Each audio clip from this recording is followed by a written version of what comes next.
하나님 말씀 보겠습니다. 오늘 우리에게 주신 하나님 말씀은 구약 잠언 30장 7절로 9절까지의 말씀입니다.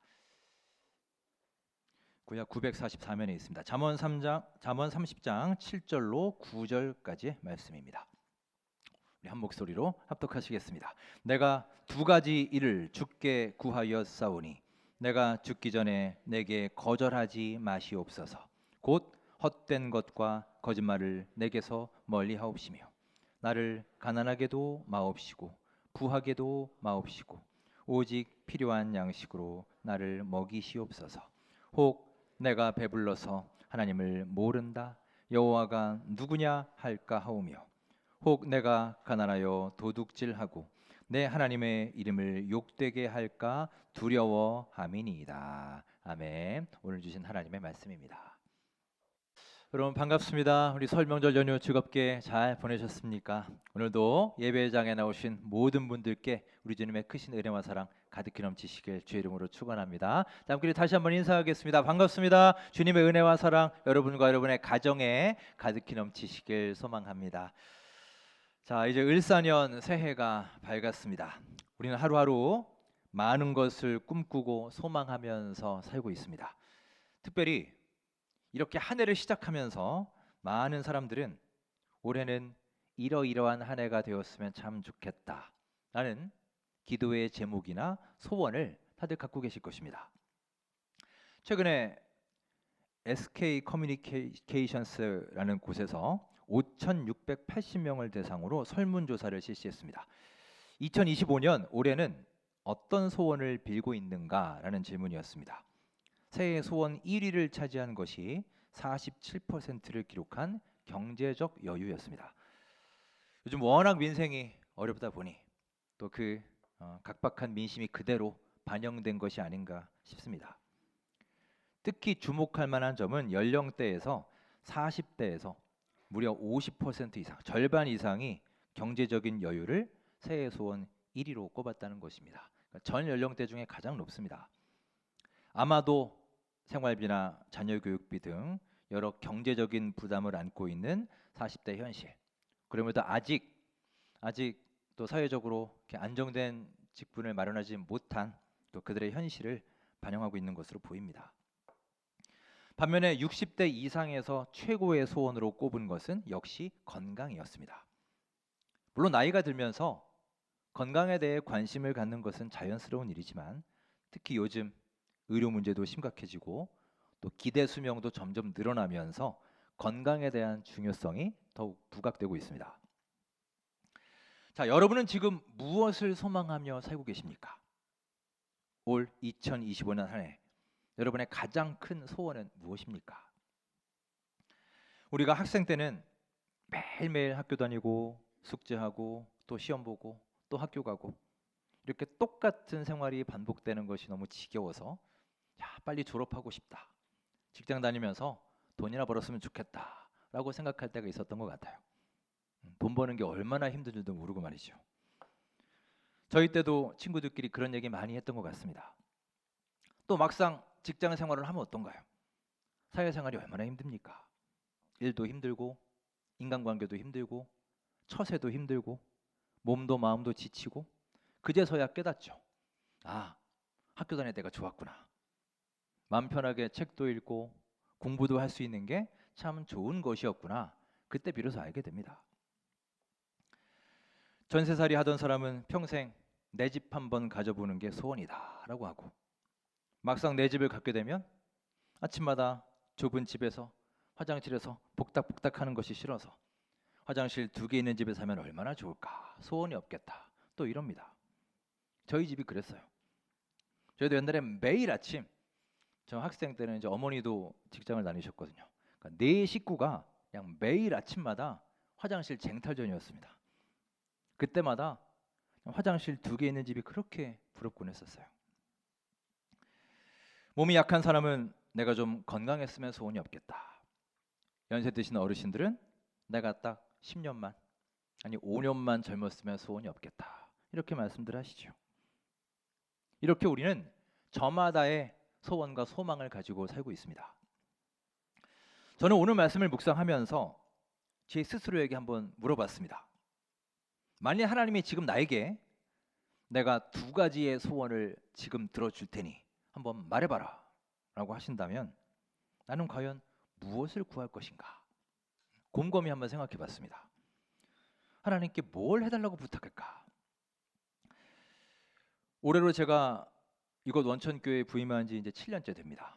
참 빠르죠? 정말 순식간에 지나갔습니다. 보통 목회자들은 이제 사역지에 부임해서 첫 1년, 그 첫 해를 소위 허니문이라고 불러요. 이게 신혼 같다는 거죠. 당연히 목사도 처음 왔으니 열심히 할 것이고 교인들도 이제 처음이니까 얼마나 잘해주겠어요.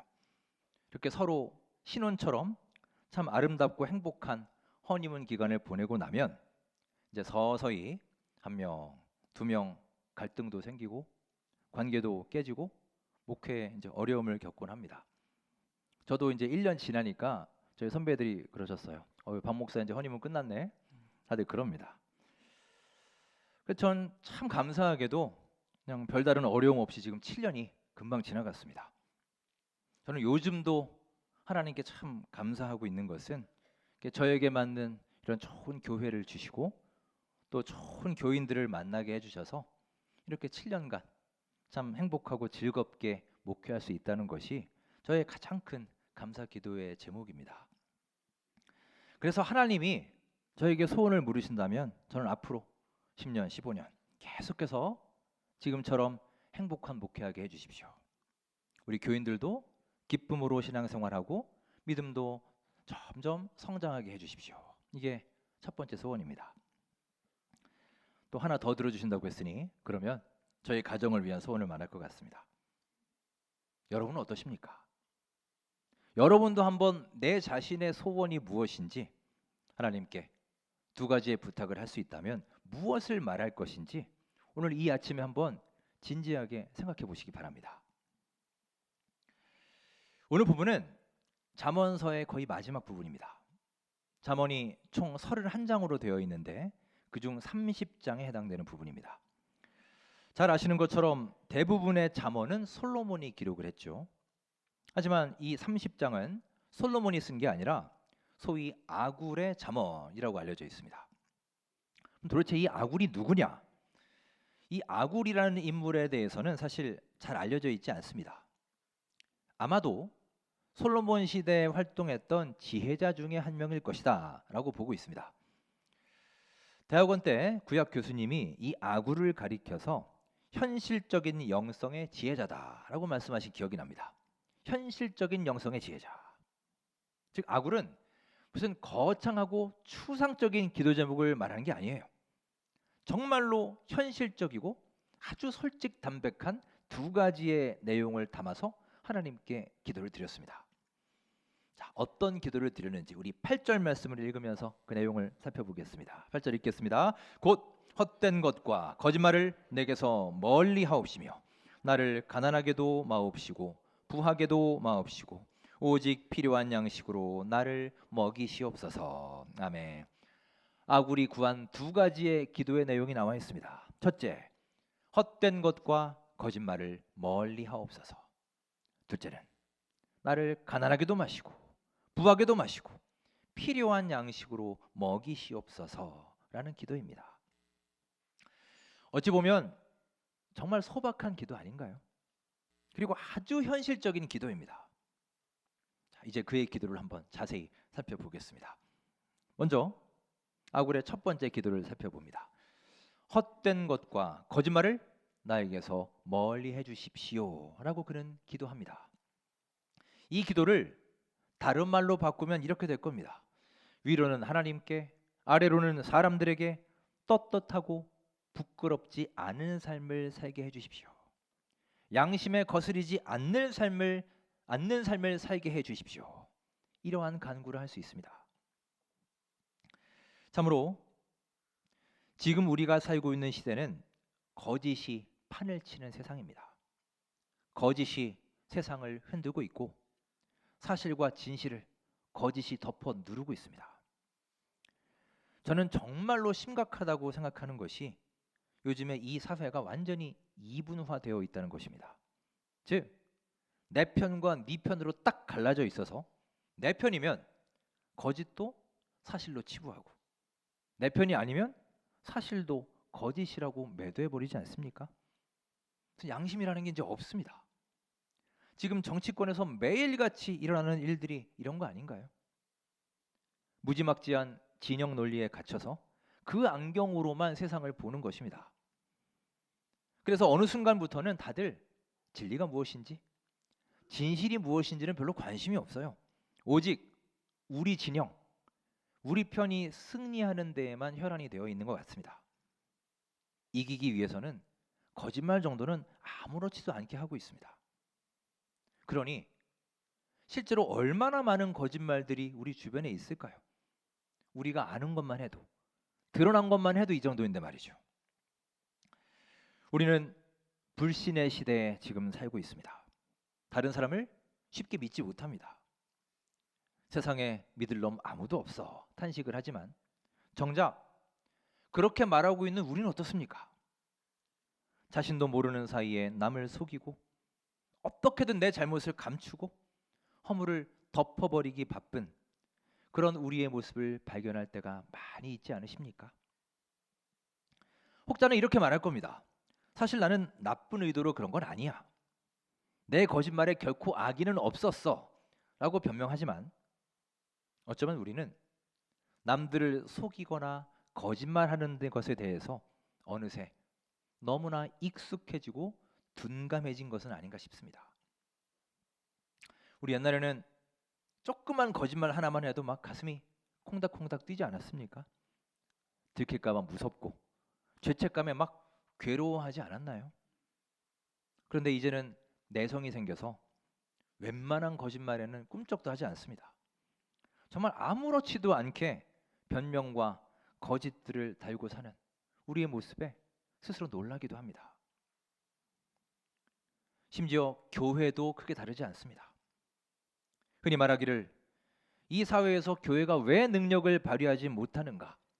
교회가 그 영적 파워를 잃어버린 가장 큰 이유는 바로 행동이 없기 때문이다. 실천이 없기 때문이다 라고 하지 않습니까? 교회가 말만 하고 구호만 크게 외치고 있지 정작 움직이고 실천하지 않는다는 것입니다. 기독교인의 말과 행동이 다르고 위선적이고 진실성이 없다는 것이죠. 정직하지 않다는 것입니다. 이런 우리의 모습을 보며 오늘 이 아굴의 기도가 가슴 깊이 다가옵니다.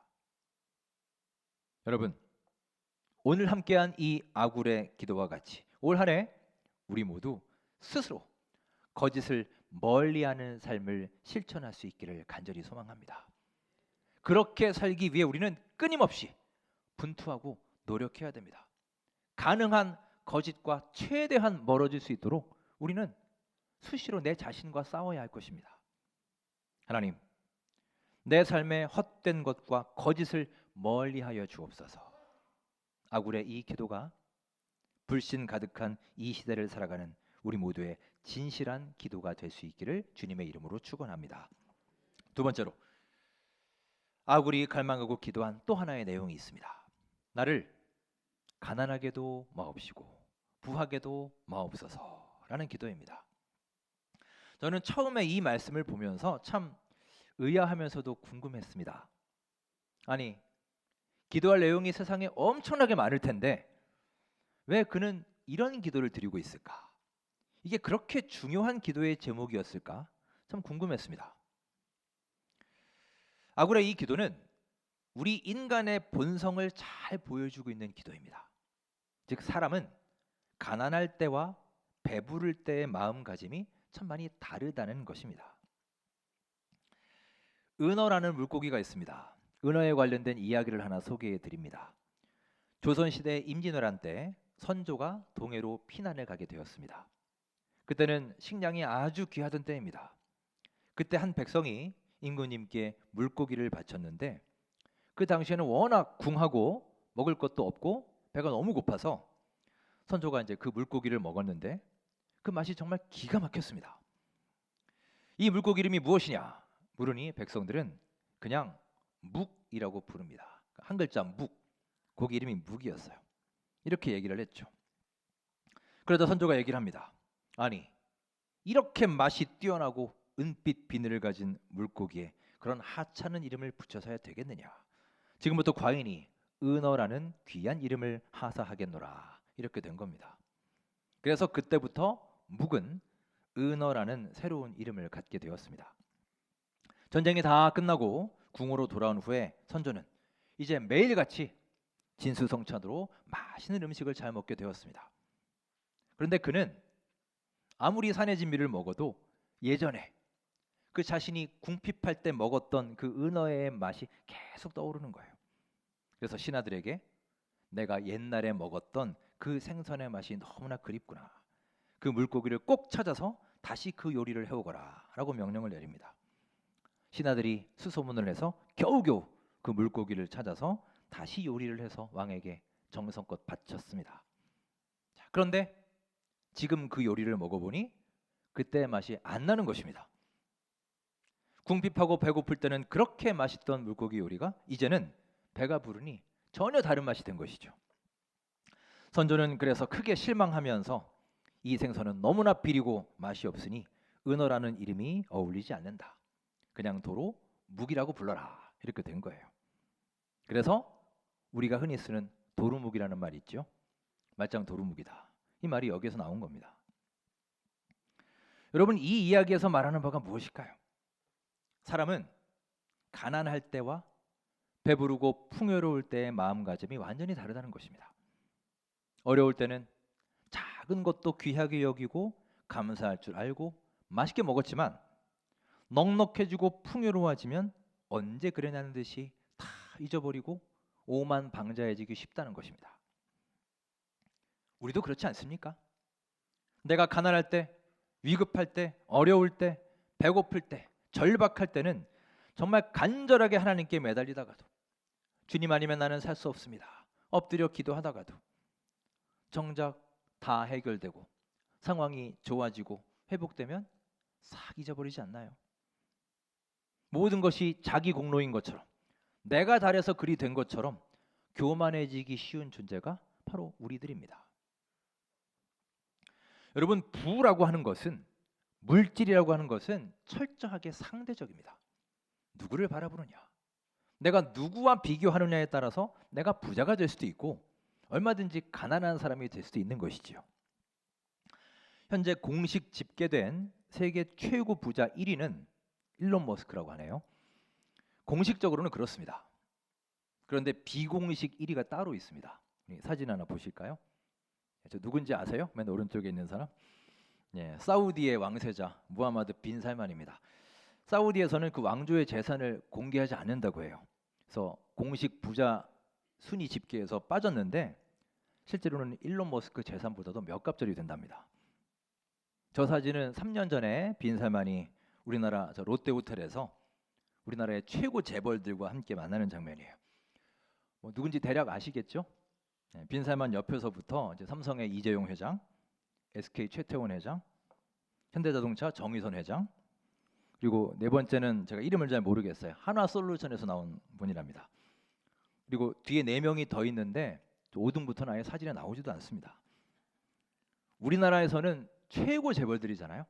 네, 대기업을 이끌어가는 그런 사람들인데 빈 살만 옆에 있으니까 좀 이렇게 다소곳해지지요. 오히려 평범해 보입니다. 부는 이렇게 상대적인 것입니다. 예전에 제가 사역하던 교회에서는 매년 개척교회 목사님들 또 작은 교회 목사님들을 초청해서 식사도 대접하고 강의도 듣고 또 가시는 길에 여비도 드리고 푸짐한 선물도 드리면서 이렇게 격려하는 행사를 가졌습니다. 뭐 지금도 하고 있는 것으로 알고 있습니다. 그 해는 교회 근처에 갈비집으로 모셔서 식사를 대접했습니다. 행사를 다 마치고 이제 마지막 인사를 하는데 제가 잊을 수 없는 한 목사님이 있습니다. 한 50대 정도 되는 목사님이 이제 담임 목사님 손을 꼭 잡으면서 너무너무 감사합니다 하면서 막 펑펑 우시는 거예요. 거기 사람들이 많이 있는데요. 다들 너무 이렇게 놀라고 당황스러워서 왜 그러시나 싶었는데 그분이 말씀하십니다. 그분이 저 시골에서 그 개척교회 목회를 시작한 지가 25년이 되었답니다. 근데 목회를 시작한 이후로 25년 만에 오늘 갈비를 처음 먹어봅니다.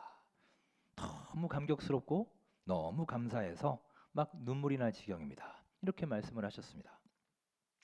저는 그때까지 몰랐고 깜짝 놀랐습니다.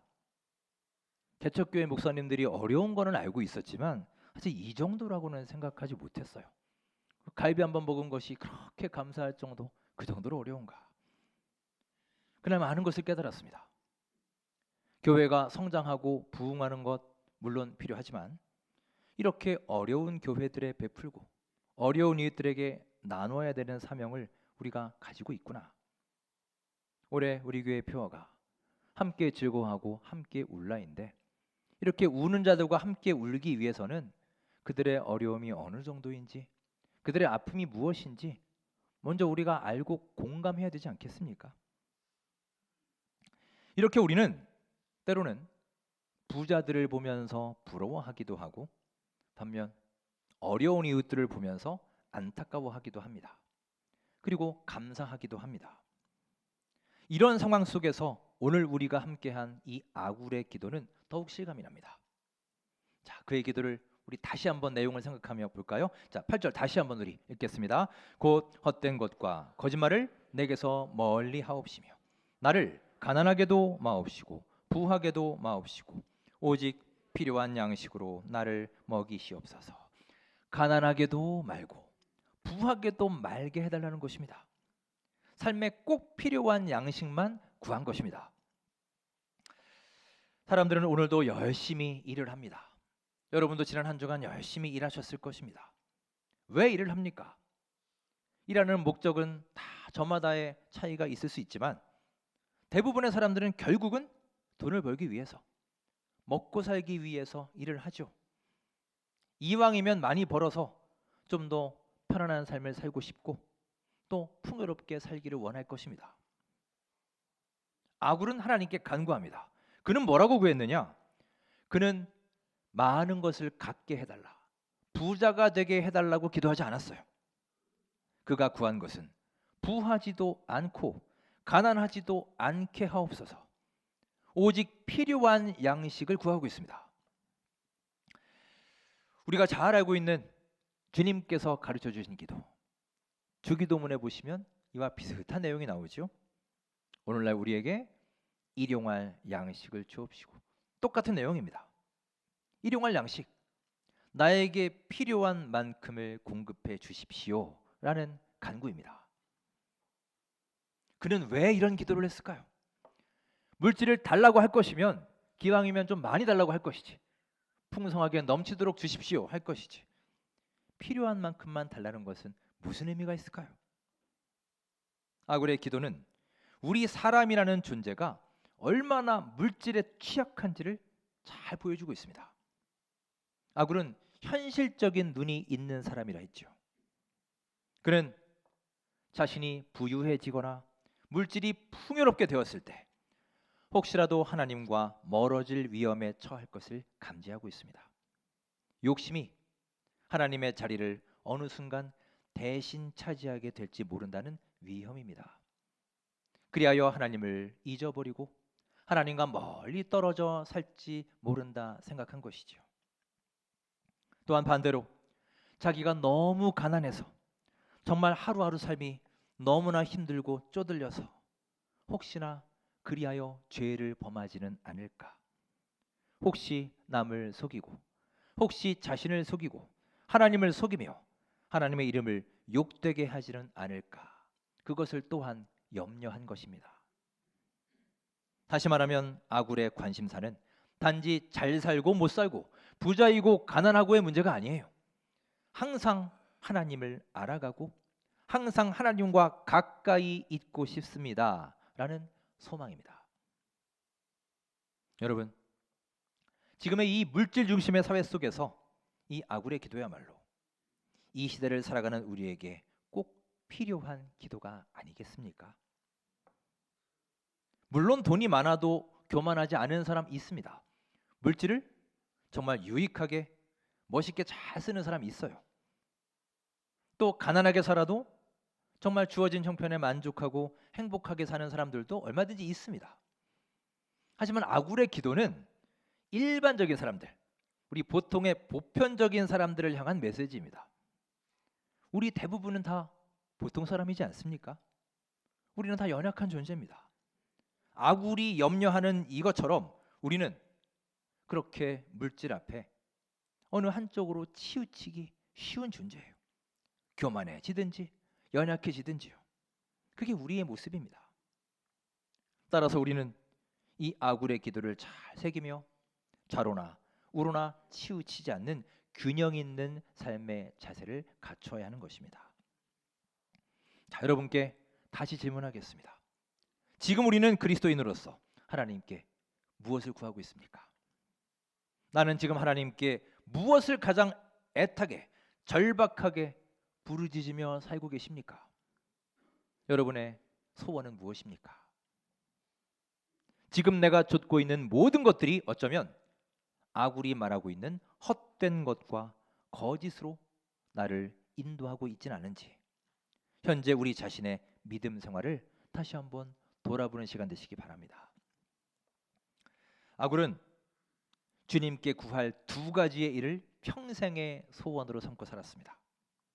이 시간 이 자리에 계신 우리 역시 나의 평생의 소원이 무엇인지를 돌아보시고 평생의 기도의 제목을 정할 수 있게 되기를 간절히 소망합니다. 나에게서 헛된 것과 거짓을 멀게 하옵소서. 나로 가난하게도 마옵시고 부하게도 마옵시고 오직 필요한 양식으로 날마다 내게 먹여주옵소서. 오늘 함께한 아굴의 이 기도가 일평생 꼭 붙잡고 살아갈 우리 모두의 진실된 신앙 고백이 될 수 있기를 주님의 이름으로 축원합니다.